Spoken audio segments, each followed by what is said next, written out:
mungkin cikgu boleh explain sikit lah. The moment dia orang balik pada sekolah, okey lah, katalah dia orang sampai pukul 3 petang okey, apa kalau boleh cikgu share sikit lah apa yang dia orang akan buat. Selalunya 3 petang atau 2:30 petang dia sampai.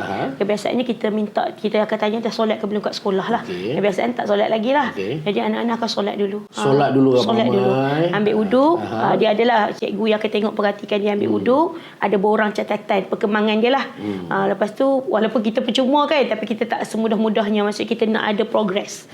Sebab banyak universiti yang datang dengan kita, dia buat kajian. Maksudnya kesan anak tu datang ke tempat kita melalui proses pembudayaan di sekolah kan.